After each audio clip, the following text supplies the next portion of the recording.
Hello, everybody. Welcome to the masterclass, Low Carb for Chronic Conditions. I have invited Carla Feith Carter to have a chat with us about her story, her condition. She's a nutritionist from Melbourne. So thank you for coming in, Carla. You're very welcome, Amy. Thank you, everyone, for joining us. You're most welcome to come and ask questions in the chat function. I'll get everybody to mute themselves. This masterclass might be reused for a different purpose. So yeah, so excited to have this masterclass. Looking forward to it. Thank you. So Carla, I'm going to ask you to introduce yourself in your own words, just a bit of an introduction on what you're about. Sure. Yeah, my name's Carla and I'm a nutritionist and a keto coach. I've studied nutrition and health psychology, which I think is a really great combination because I think whenever you're changing the way you eat, that it's really important to have strategies from a psychological point of view as well. My own journey is a bit of a long, twisty, windy one. I spent a lot of my life yo-yo dieting, and never really been able to find that sort of magic combination of, things. I had the will and the motivation and, did all the things that everybody does that works in the short term and not in the long term. And then eventually I found low carb, and that was like just absolutely life-changing. So on my low carb journey, I've lost about 30 kilos, but in that journey, what I discovered, even though I started it for weight loss purposes, what I discovered was that it had so many other benefits. And during that time, I had fibromyalgia, which even though I'd studied nutrition and I knew how important food was, I didn't really link, low carb and fibro at the time. But what I have found is that it has literally revolutionized my life. And I used to be just in chronic pain every day. I didn't sleep well. I had no energy. My legs felt like lead. Like walking around the block was like you'd ask me to climb Mount Everest. Like it was just, everything was hard work. Just keeping my head above water was, just with two young kids and one of them with a disability, it just almost sent me to the nut house. And so when I was on low carb, it did help a bit. But when I went keto, it was like rocket fuel. Like it was unbelievable. And the changes that I saw were quite quick. And I had so much more energy. I actually wanted to exercise. Not that I didn't want to previously, but I just felt it was so hard. But now I just had energy that I wanted to expend, which I hadn't felt for so long. And yeah, slept better mood, like just so many things. And as time went on, every couple of months, I'd think, oh, that's another symptom that's gone. And I'd think, oh, gosh, that hay fever I get every year, it's like it's hardly affecting me. And oh, I'm not allergic to the dog anymore. And oh, that sort of arthritis type of pain I had in my finger has disappeared. And, just bit by bit, I would just keep experiencing all these new things that would, just disappear. And so I'm just a really strong believer in low carb keto for a number of different conditions. But I think for me, my personal experience with fibromyalgia means that, I love working with other people with fibromyalgia, but I've got a lot of other clients with a myriad of different issues that it's helped as well. So I think it's getting to the underlying cause of a lot of different issues. And, it's so much better than just taking medication, which is like a Band-Aid. For me, this feels like it's getting to the root cause. And even though I consider that my fibromyalgia is something I manage, it's not something that I've cured. But it's given me a new lease on life. It's given me an ability to live, relatively normally. I mean, I still have to take my health very seriously and I can't sort of let it slip. Otherwise, things do go back to how they were. So, but that's a big motivator, and something I always talk to my clients about is, you have to have your why. Why are you doing it? For me, people say, well, how do you sustain it? How do you keep doing it? And I say, because I feel so terrible if I don't do it. For me, the ketones are like my medicine, and if I'm not producing them, I don't feel good. So, like you wouldn't tell someone who was, type 1 diabetic, or stop taking your insulin, see how you feel. It's like, you'd feel absolutely terrible and eventually you die. I mean, obviously I'm not going to die, but, for me, it's like I say, it's like medicine. So, it's a lifestyle. It's not a diet. It's something that, I feel like I'm going to do forever, unless anything radically changes, which I can't imagine. But I'm always open. But yeah, for right now, I've been doing it for many years and see lots of benefit, not just for myself, but for my clients, and very passionate about it and love spreading the word. And yeah. That's amazing. That's amazing journey, Carla. Thanks. How did you discover you have fibromyalgia? When was that? Look, I don't actually remember exactly how many years ago. It's probably about 10 years ago, I'd say. I had all the symptoms.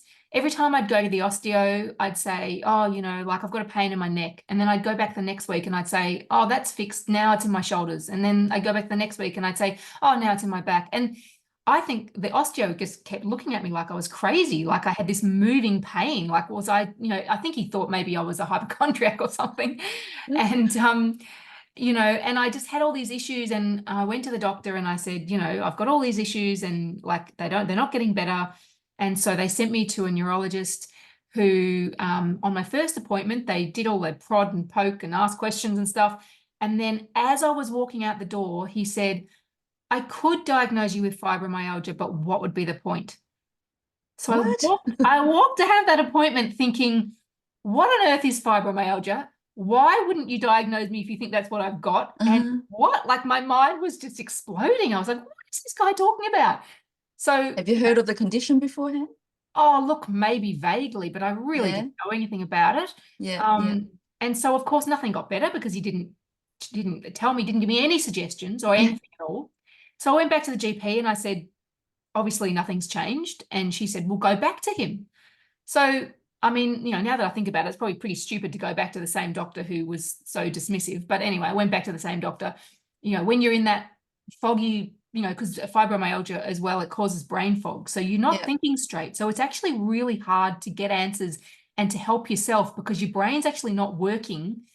And it's a very vicious cycle because if your brain's not working, you can't absorb the information properly. And so it's very hard to actually be proactive. So you kind of just go along with whatever people tell you they think's a good idea. So the doctor said, go back. So I went back and he prodded and poked and asked questions and la, la, la. He said, oh, well, I'll diagnose you with fibromyalgia.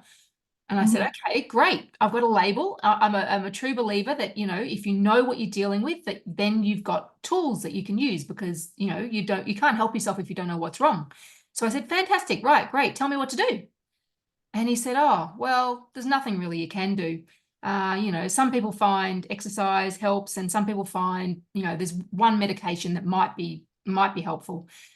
And I said, okay, so if I take this medication, is it going to change my life? Is it like amazing? He said, no, not really. I said, well, I'm not a fan of medication that's like kind of maybe, might help, like I'd like to go the natural route if I can, but if there's a medication that's going to change my life, I'll consider it. But if you're telling me it's not even that great, then I'm not going to do it. So I left with no more information than when I'd first arrived, other than this mystery word, fibromyalgia. And I guess, over the years I did, more research into it. But, at the time my brain was still foggy. So it was still kind of hard to, hadn't discovered low carb yet. It was hard to really do too much. But I did research, some supplements and some different things and, put a few things in place, sort of like focusing, I guess, on the anti-inflammatory sort of side of things. Because for people who don't know, fibromyalgia, it's not a very well understood condition. It's more like a cluster of symptoms that they diagnose you on. and they include things like widespread pain and sleep issues and mood issues, and there's a whole host of signs and symptoms that not everybody has. Some you have and some you don't. And sometimes I've looked at lists of all of these signs and symptoms and been so surprised at a whole bunch of things that I didn't realize were related, were all kind of under this umbrella. Wow. But it's basically it's your nervous system overreacting.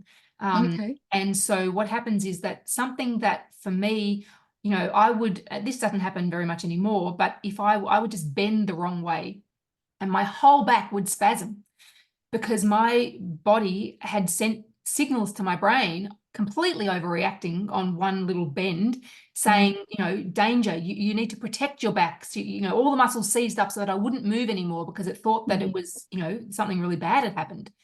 And so this overreaction meant that I had to be super careful with even the smallest things. Just unpacking the dishwasher, you know, could be me, you know, in absolute agony, you know, if I bent the wrong way or, you know, whatever it was. So I really lived in fear actually for a number of years, that especially if I had the kids by myself, you know, what would happen if I was in complete agony and I couldn't move? Like it would literally be like, I once went to a yoga class. I lay down on the mat. On the way down, my whole back spasmed. I sat there for an hour and a half whilst everyone did yoga until the end.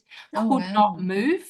Had to wait until the end, and then everybody Yep. got me heat packs and anti-inflammatories and all sorts of things, and eventually I could get up. So yeah, Wow. it's, you know, basically the body just completely overreacting. Mhm. And so yeah, so I kind of went on this journey of, you know, like I did find some things that helped a little bit. But I always say for me, it's like a puzzle, and there's lots of bits of the puzzle. You know, there's food, there's exercise, there's stress, there's sleep, there's, you know, toxins, there's all sorts of things that I have to be mindful of. But Yep. for me, keto and the ketone, not only the ketones that are produced from ketosis, but also the lack of refined foods and sugar, that for me is my major, biggest piece of my puzzle, that without that, I'm not, you know, I don't function well. So yeah, I'm a very big believer in the power of food, and you know, it might not be right for everybody, but it certainly is the piece of the puzzle that's worked for me and made the biggest difference. So Yeah. sorry, that was a very long-winded answer to your question about getting diagnosed. No, that was amazing. Thanks. Yeah. So, and how did you discover low carb in the beginning? So I studied nutrition and never heard of it. But then just in my own research, I decided to go sugar-free. So I was sugar-free for many, many years. And once you start doing research into sugar, it's kind of the natural next step, I guess, to find low carb, because people who are low carb are obviously cutting out sugar. So the more research I did, the more it just led me naturally to low carb. And so then I thought, right, I felt like it felt right. Like all the times in the past that I'd tried different things, you know, it kind of didn't, I didn't have much hope, but I had hope with low carb. I really felt like it was going to make a difference. And then, you know, once you get into the low carb world, you know, keto is kind of the next logical step. You know, you hear people talking about keto, and I also started this whole journey as a vegetarian as well, which I think, Wow. you know, throughout this journey, added fish, then I added chicken, then I added meat. And now I just love meat, and I can't believe I never ate it before. And I think that actually is a part of why, you know, the improvements that I've seen as well. I think I'm eating so much more nutritious foods now as well. And so, yeah, I think, you know, it's a combination of factors. You know, it's the cutting out the carbs, it's the, you know, the meat, and it's the ketones produced.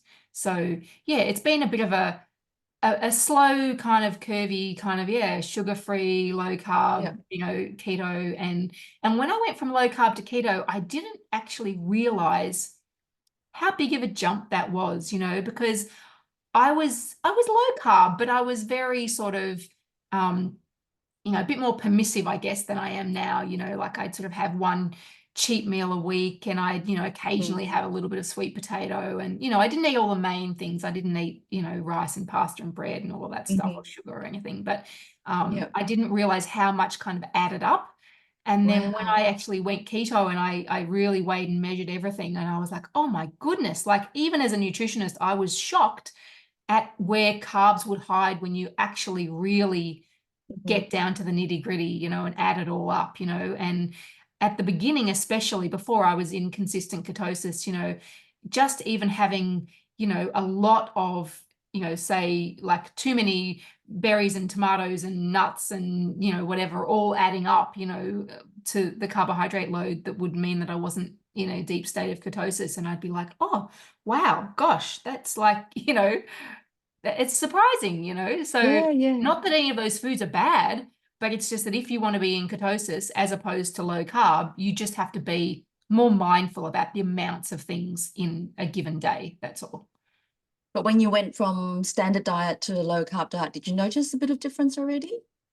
Oh yeah, definitely I did. Yeah, I mean, I absolutely. I lost weight. It felt, it was a real struggle initially because I really feel like I was very addicted to carbohydrates and I Mm, had a very stressful life. My oldest son has severe autism and mm, I really used food as a reward, oh my God, mm, this is really full on and I feel like, yeah, a muffin will make me feel better, and mm. and that was like I literally would be fantasizing about, when I could get my next muffin Yes, hit, you know, yes, and so it really was like I felt like I was coming off a drug.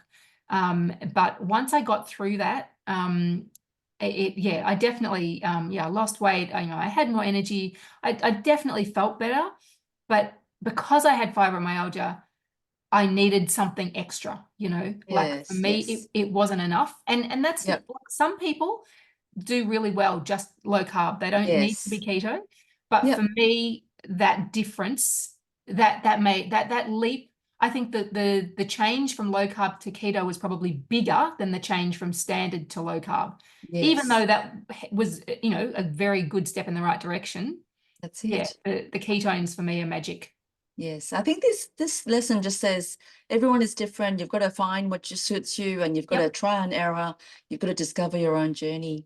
Absolutely. But I would say for anyone that has, inflammatory conditions, that the ketones can be really useful because they Mhm. are anti-inflammatory. Yes. Yeah, and they do also, help to dampen an overactive nervous system, which is exactly what fibromyalgia is. So I think it's Yep. can be really useful for that. Mm, And also it can increase GABA as well, which is a calming neurotransmitter. So that's really positive for someone that has maybe the mood issues associated with fibromyalgia. So there's lots of mm, benefits, but I have patients with fibromyalgia who, they don't need to go all the way to keto. They feel mhm. benefit just from low carb, and there is research on that showing an improvement in in pain and other things with fibromyalgia going low carb, not necessarily keto. So yeah, Great. there is actual evidence as well, not just my personal story. Yeah. We might go to a question. So Peter said, on the Metabolic Mind YouTube channel, they talk about low carb slash keto effects on the mind and mental conditions and how ineffective medications can be. He said he measures his ketones on keto sticks and they are always dark pink, but I have trouble feeling better, although my mood are very stable. He also wants to lose weight and lift weight and gain muscle, which is happening slowly. Do you think if I fast for several days, do you think this can help improve my mood? Well, like you said before, Avi, I do think it's very individual. Mm, And yeah, it's hard to know with just that much information. I mean, I certainly think it's possible. Some people feel amazing. Some people almost feel euphoric when they fast. yes. And other people really struggle. So I think it sounds like you're fat adapted if you're Yes, it in does sound like ketosis. that. Yep. So it should be easier for you. Like I would never recommend anyone goes from just a standard diet to just full on into long fasts because I think Mm, that you do need to do it gradually. So assuming that you are fat adapted and that you are in ketosis, then I think it would be much easier. I'd definitely take some sugar-free electrolytes though if you're going to do a longer fast. yes. I think that's important. And look, I would just see how you feel. And if you feel worse, then stop. And and maybe ring AV and get medical advice. But yeah, I think it is individual. I can't promise, but yes, some people do definitely feel much better. But there is no one size fits all. And I know, some people hear stories and say, oh, I went keto or I did fast or whatever, and I, cured my depression or my bipolar or my whatever it is, and there are people who have incredible results. And there are other people who maybe there are some other underlying factors that need to be addressed as well, whether that's, gut issues or, hormone issues or whatever it is. So, yeah, it's not the same for everybody. Right. So, yeah, so it's one of those things that so long as you're doing it safely, I'd give it a go and, base it on your body and how you're feeling. If it makes you feel good, then it's good, but don't overdo it and do it gradually. And yeah. Just a reminder that we can't provide individualized medical advice on a medium like this. So we're just providing general advice that you can give it a go and you can see how you feel. And if you fast and if you've got ketones, you might feel a little bit better, and you can train yourself to fast a bit longer. And depending on how you feel, if you don't feel right, break your fast, as Carla Absolutely. said. Yep. Yeah. And then the next question is Nola said, would you please distinguish between a low carb diet and a keto diet, and which would be more beneficial? She's battling between pre-diabetes, insulin resistance, and fatty liver. Right. So that's a really good question. Sorry, I didn't define that. So low carb, look, the reality is that low carb doesn't have an actual definition. If you look up Wikipedia, it says carbohydrate diet that is lower than the standard. So given that the standard diet's like, I don't know, 250, 300 grams of carbs a day or something, basically, if you're below that, then, theoretically, that means you're on a low carb diet. But what most people mean when they say low carb, some people mean under 100 grams of carbs. I would say probably under 50 grams is probably, 50 to 100 grams, I guess, probably most people mean when they say low carb. But to be in ketosis, so keto itself, it's not a diet, it's actually a biological process. So when you eat low enough carbohydrates for your body, because everyone's body's different, it depends how much exercise you do, how much muscle you have, all that sort of thing. But generally speaking, if you're between 20 to 30 grams of carbohydrates a day or less, you should be producing enough ketones to be considered in nutritional ketosis. So everyone produces very, very small amounts, but in order to actually be what they call in nutritional ketosis, and getting the sorts of benefits I'm talking about, then yeah, about 20 grams of carbs a day. And that's, not including, fiber and things like that. That's just the net carbs. So, but as I said, it is very individual. My preference is to test using a breath meter. So I find that much better than blood or urine, just because it's easy. You buy it once, it lasts years. You can use it as often as you like. It's really simple. It literally takes 20 seconds. You just breathe into it. So I think that's the easiest way to do it, and they're pretty accurate as well. Does it tell you a number? Is there a yes, level? It gives you a number. Yeah, it does.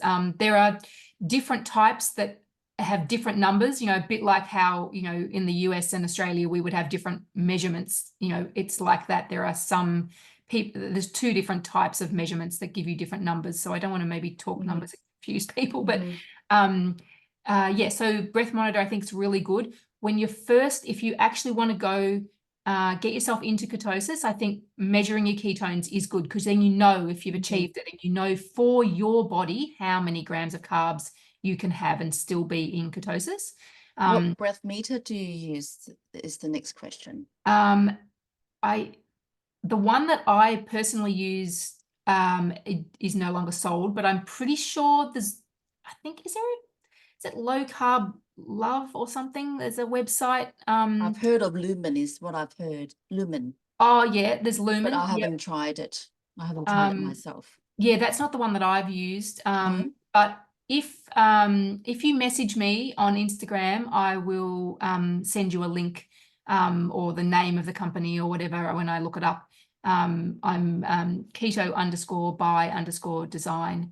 So if you just give me a DM on Instagram, I'll look it up. I think the website's called Low Carb Love, but I'm not 100% sure.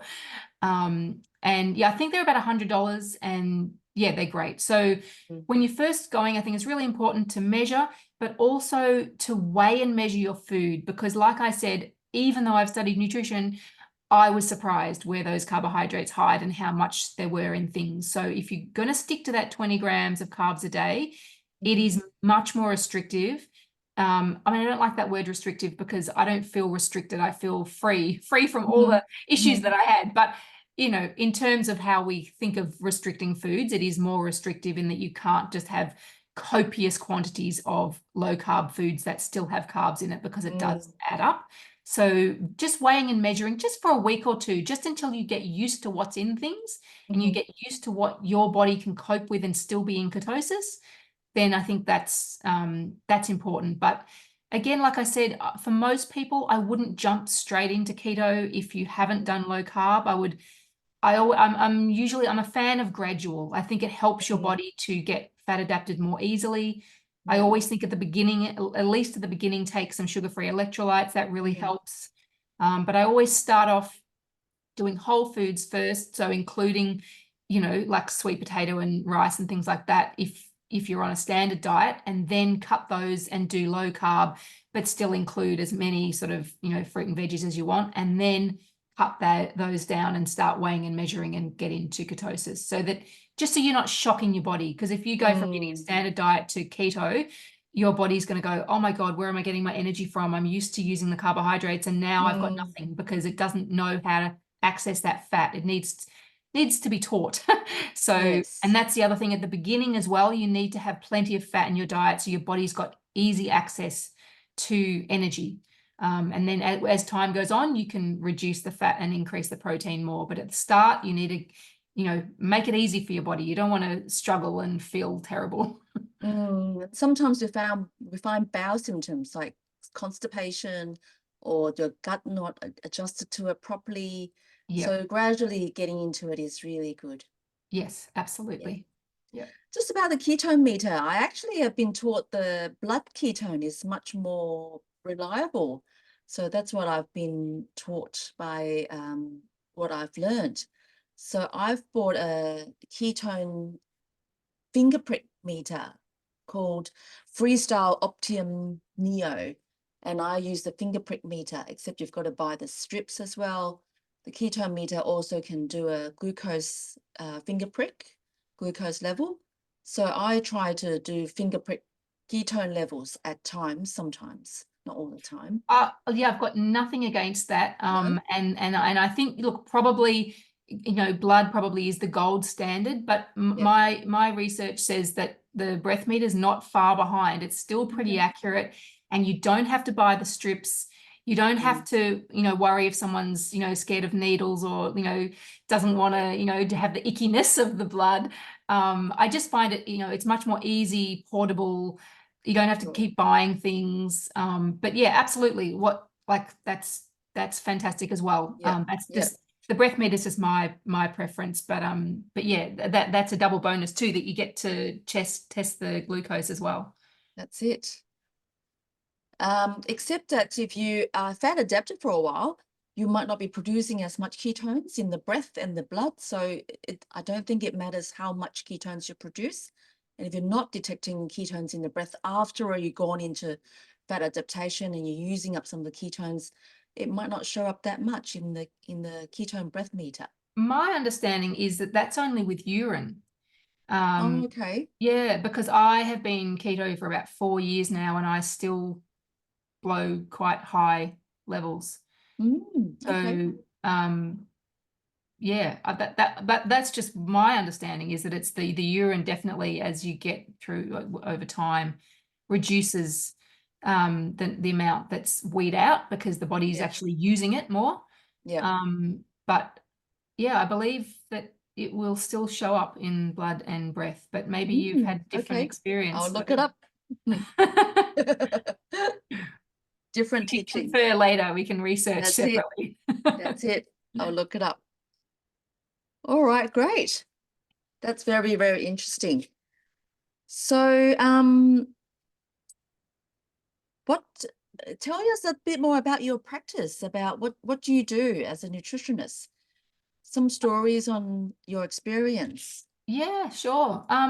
So I guess I come from it very individualized. I don't have a one size fits all. I often have people, before they start, they want to know, exactly what are you going to tell me to do and how long are you going to tell me to do it for? And I'm like, I really can't tell you that until I know more about you. So I really don't believe there's a one size fit all, even though I do generally work with people who want to be low carb or keto because that's how they find me, because that's my kind of main area of expertise.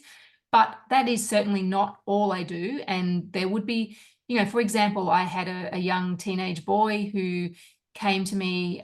His parents were worried about, his eating, and he was eating half of the amount of daily protein as recommended by the government, which already I think is on the low side.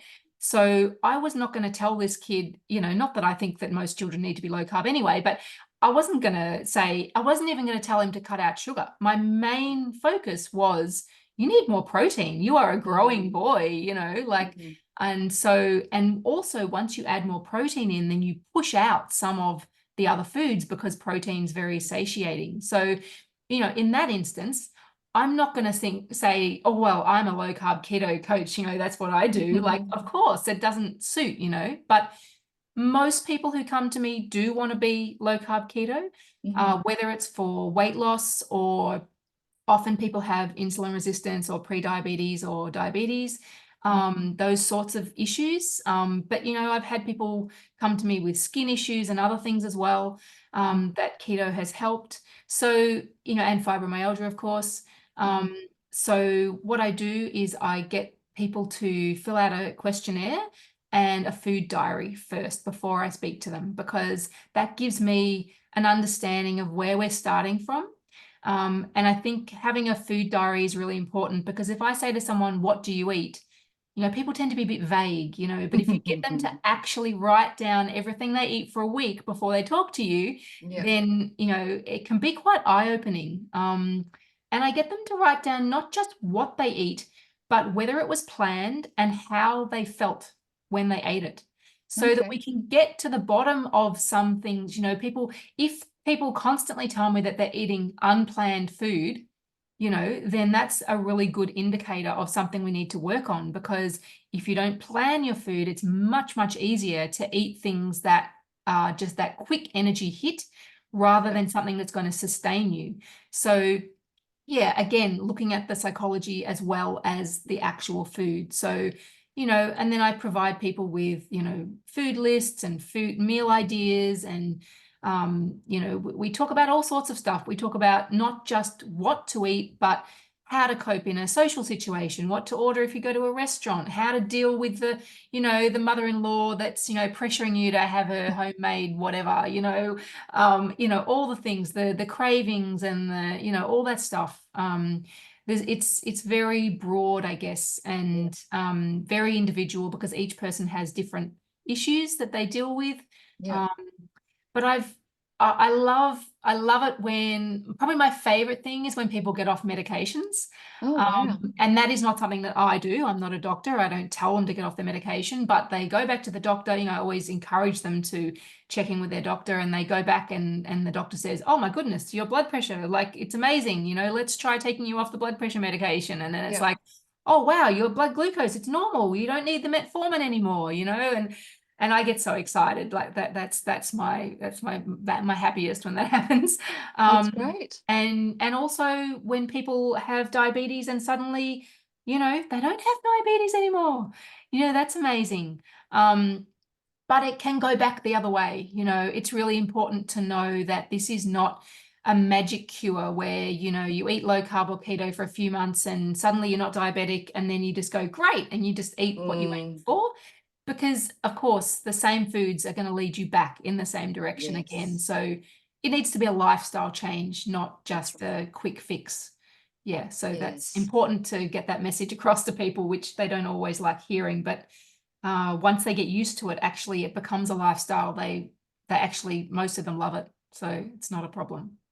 The problem is the environment is very obesogenic. So there's Yes. carbs everywhere, there's treats, and then you go out for dinner and you might have a cake or drinks or alcohol. I've had a lot of diabetics that does very well and then it becomes slack, and then the diabetes got worse because they sneaked in a little bit more snacks and a bit more carbs, and they've just got to Yep. fine tune again, and then their diabetes get better again. So it's a bit of a It's ironic, journey. but sometimes I think it's actually easier to not have too many exceptions. Like if you say, well, every time I go out, oh, well, it's a party, it's a wedding, it's a dinner, it's whatever, I'll just, eat whatever. The more often you do that, the harder it is to stick to the lifestyle, because it's almost like it's not part of your identity anymore. And I know that might sound strange to say that food should be part of your identity, but it kind of helps to sort of be like, I am a person that doesn't eat these things. They don't agree with me. They are making me sick. Especially in the case if you've got or had diabetes, then you really genuinely can say those foods are making me sick. And like sometimes I'll have people say, offer me something and say, oh, it's just once, and go on, you can do it, and I just, I'm always polite, and I always thank them, but I just say, oh, I really appreciate that, but I won't feel good. So, I'm not going to have it, and most people understand, but some people do push. And I think that then if you just sort of say, this is like medicine for me, like I need to do this for my health, and especially if you do have a condition like diabetes, then it's much easier. You can actually say that and people will usually, respect that. So, I do actually find, the more you stick to it, the easier it is. The more you kind of give yourself permission to go off course, the easier it is to have what I call the stuff it mentality. Oh, well, I've had one meal like that, stuff it, I'll have another one. And then it's a week, and then it's a month, and then it's like low carb, what? So, yeah. Yeah, I think it's quite helpful to be changing identity and labeling yourself as a low carb or ketogenic, because if you're a Absolutely. vegetarian, you're not going to sway away from vegetarian or vegan. Exactly. I That's a call really good myself a low analogy. carb GP, so I'm a low carb GP, and I better not sway away from low carb GP Yeah. because that is my identity now. Yes. Well, when I was a vegetarian, I would look at a menu in a restaurant and I literally wouldn't see the things that had meat. My eyes would scan over them as if they didn't exist, and I'd just go to the vegetarian things. It's exactly the same now, low carb. I just don't like, if I'm going out for breakfast and I see pancakes on the menu, it's like it doesn't exist. It's not even a question. It's not even a should I, shouldn't I? It's just like, that's not me. That's not what I eat. You just don't even think about it, and it takes time to get there. It doesn't happen straight away. The more you do it, the easier it gets. Yeah, absolutely. So I'll be looking at the protein first, those with lots of big meat and big protein, big eggs, bacon and eggs, sausage and eggs, or some chicken or some steak. Way before tell them to don't bring the chips, don't bring the mash. Yes. Much better to ask them not to bring it, because then you don't have to look at it. That's right. Yes, you don't have to think about, oh, should I eat? Should I not eat? There's no temptation. Tell them to not bring it in. Yeah, exactly. Great. Okay, another question from Peter. He said he buys beef fat at the Vic Market for $5 a kilo, make tallow, which I use for all frying. I find tallow gentler on my stomach than butter. Try to be dairy free to see if I feel better. Do you think dairy free would be better to control moods? Well, I haven't read a lot about that. The only thing I know about in relation to dairy and moods is that for some people, the casein in the dairy can have an effect on the brain. It turns into a casomorphine, which can be quite addictive. And often people with autism and maybe other mental health type conditions might have this issue with gluten and dairy, because the protein in both of them, gluten is a protein and casein from dairy is a protein. They can both affect the brain. And that can affect mood, but not everybody is, that doesn't happen to everybody. So again, going back to the individual thing, go off dairy for a few weeks and see how you feel. And if you feel better, then, obviously do what's right for you. But I will say that butter is probably one of the least problematic dairy foods, because it's got hardly any protein and hardly any lactose. So anyone who's reacting to the proteins or the lactose, unlikely to react to butter, because that is just almost pure fat. If you want even purer, you would go with ghee, which is clarified butter. But butter itself, like, I was allergic to dairy for many, many years, and I had a whole host of symptoms, and going keto, that was another thing that keto fixed for me after being, really, really reactive to dairy. Going keto, I can now have dairy, which is great.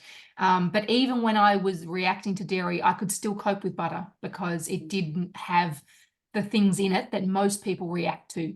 So, but by all means, beef tallow is fantastic too. And if you feel better, I just always think, listen to your body. That is like the number one piece of advice. If you feel better without dairy, then cut out dairy. And yes, it is possible that it can affect your mood, but it's not a big one. It's not the first thing I would think of with mood, but certainly for some people, like I say, they can be sensitive to the casein and gluten as well. Although if you're low carb, I'm assuming you're not having gluten. Although, having said that, be careful. Some low carb products add gluten to them, because gluten itself, even though gluten itself is like maybe 1/10 of the wheat or the rye or the barley, it is protein. It's not an essential amino acid protein, like yay protein, we need it. But it is a protein. And so what they do with a lot of low carb products, especially bread, is they add gluten, not the whole wheat, because that's got the carbs in it. They just add gluten. So what that means is that you've actually got a much higher gluten product than if you were eating regular bread, even though the carbohydrates are lower. And it says high protein, but it's not the, essential amino acids that we actually need. So it all looks great on the label. It says high protein, it says low carb, but it can be a real irritant on the gut. And if you have issues with gluten, it can affect the rest of your body too, especially if you've got leaky gut and the proteins can get into the bloodstream and affect the brain and other issues, other parts of the body. And that can affect mood. So just keep an eye out, even if you're low carb. If you're going to buy a low carb bread, for example, in the supermarket, most low carb breads will have added gluten, which is, and a whole bunch of other revolting things too. So I think I looked at most of the low carb bread in the supermarket and I could not find anything without gluten.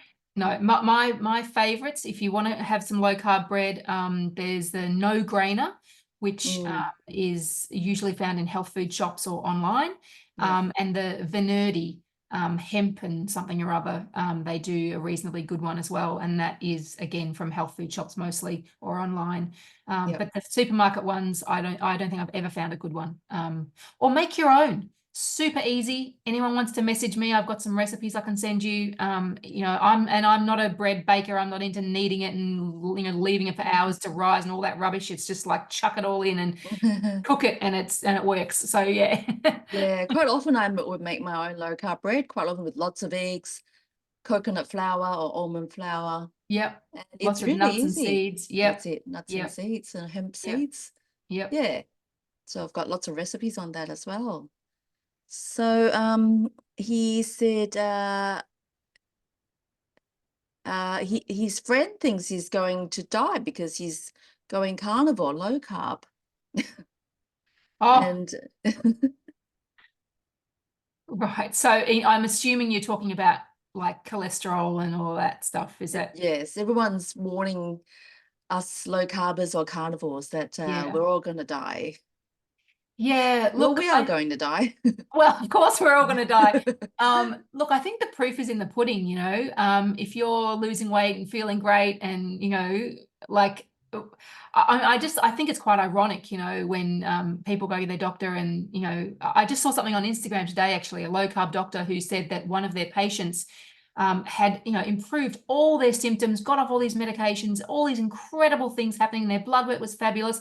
They went to a regular GP who said, oh no, you know, this is dangerous. You know, we need to put you on all these medications and stuff. And it's like, what? Yeah.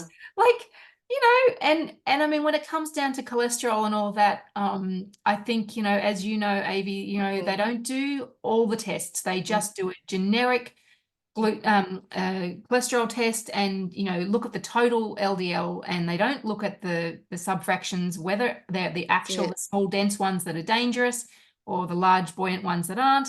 And so they haven't got the full picture. They're making decisions based on, you know, not enough information, you know, and they're not looking at things like insulin, which is super important. And Yes. yeah. So most of the time when patients come in to see me, I would be measuring their fasting insulin. Yeah. And a lot of people come in and because their doctor's not supportive and want to put them on the statin and Yeah. worry about their lifestyle, not eating fruit and veggies.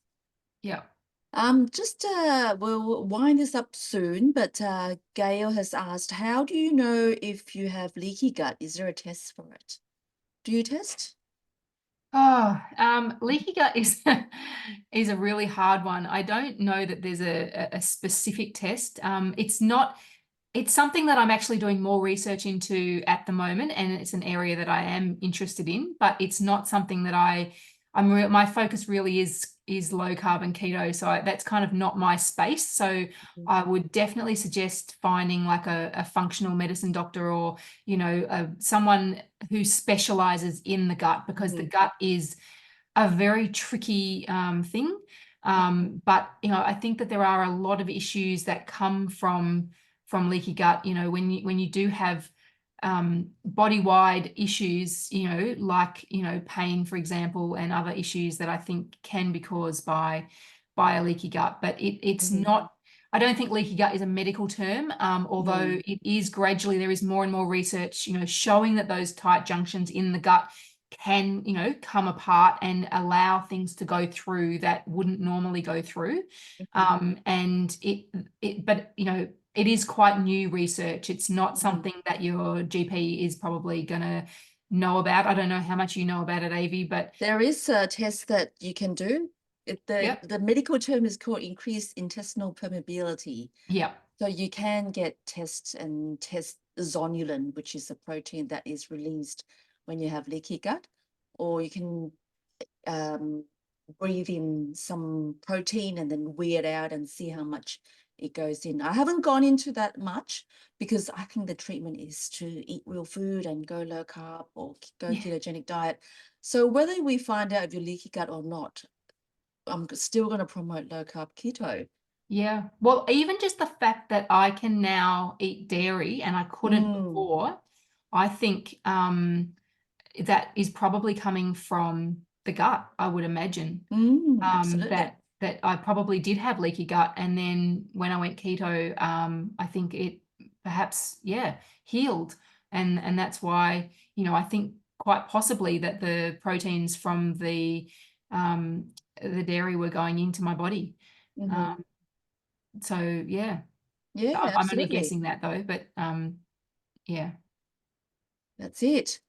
So Sylvia said, how do you reintroduce things, say butter, to see if you can tolerate it after eliminating it? So I guess if you want to reintroduce dairy, I would probably, you know, start with ghee, because ghee is the least reactive dairy, because it is the most pure of the fat, and usually very few people react badly to the fat. They normally react to either the protein or the lactose, which is the sugar part of it.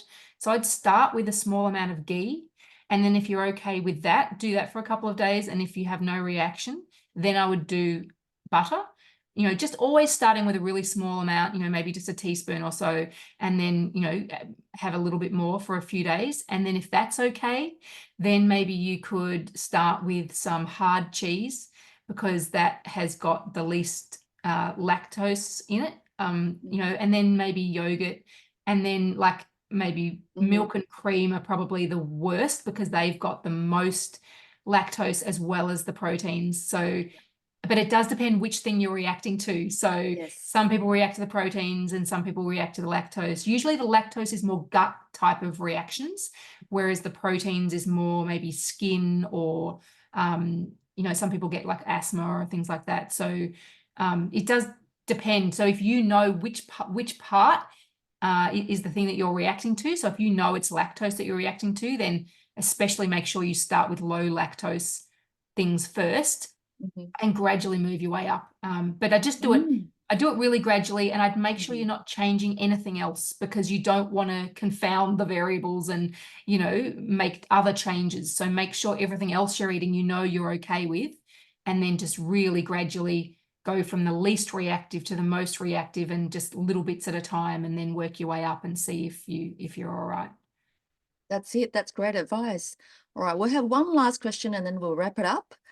Do you recommend extra fiber if you're low carb? Well, look, fiber is one of those things that it's becoming controversial, which you never used to think that it was, because everybody used to be, think fiber was fabulous. And now you have a whole bunch of carnivores saying you don't need fiber. So look, I do think it's an individual thing, and there are people who have issues with some types of fiber, and like more of the FODMAP types fiber, I guess, things like, onions and leeks and garlic and, broccoli and cauliflower, and, there's sort of some vegetables that people react to more than others.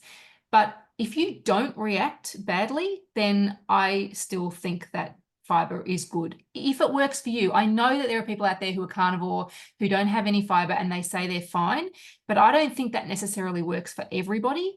And I do wonder, I haven't kind of made my mind up on this, but I do wonder whether the carnivores actually just need to heal their gut so that they can include fiber again. But having said that, if they're thriving, then I wouldn't ever suggest to someone to change something that's working for them. So generally speaking, and it is individual, like I always say, I can't say for everyone, but generally speaking, I do think getting a range of, low carb fruits like berries and, low carb veggies, is a good thing. It does give you a lot of nutrients. Not that you can't get nutrients from animal products, because you can, and it's amazing.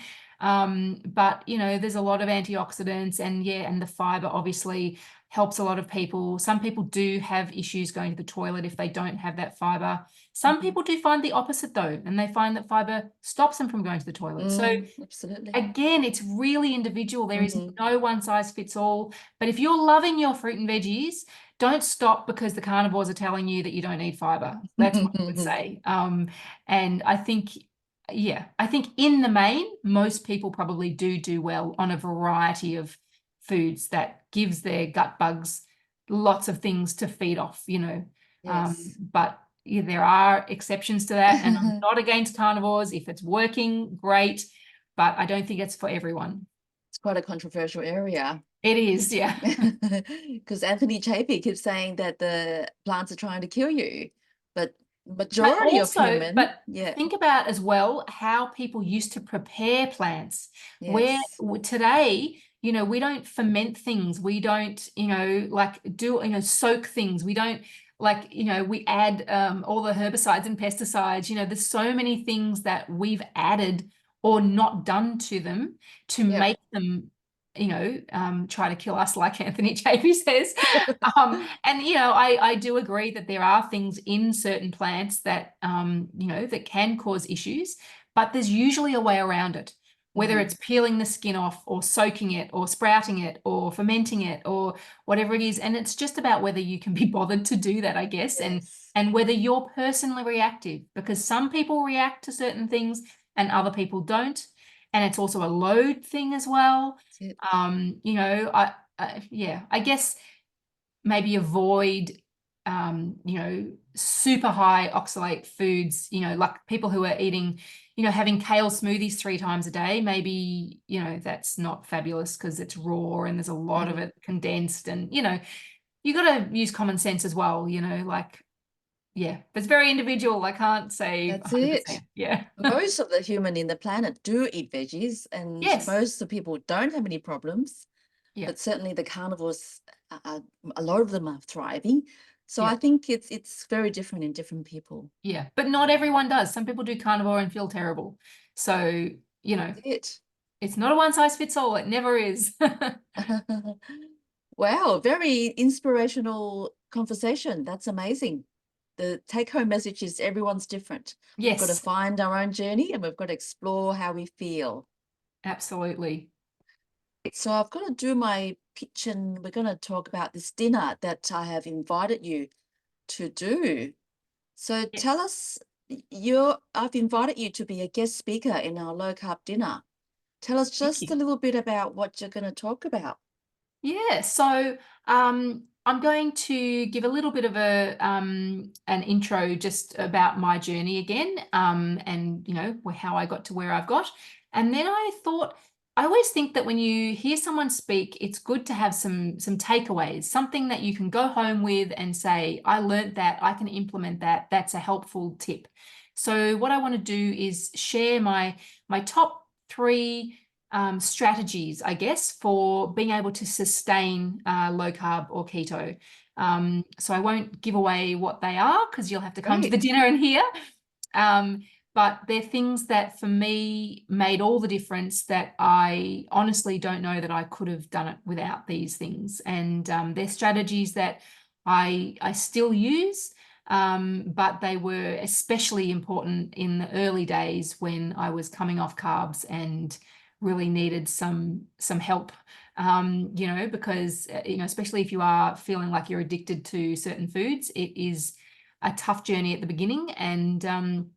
And so yes, I'd like to just provide some strategies that I hope will be fairly simple and you know, yeah, simple to implement, and maybe things that people have dismissed in the past, but might be able to look at it from a slightly different perspective, and yeah, hopefully be useful. Great. So you've got to buy a ticket and come to the dinner at Bucatini Restaurant at Mitcham. This is the 18th of May. Oh, 2023. What did I do? Oh, I didn't even notice that. So you can scan this QR code or you can go to my website and it's $99 a ticket.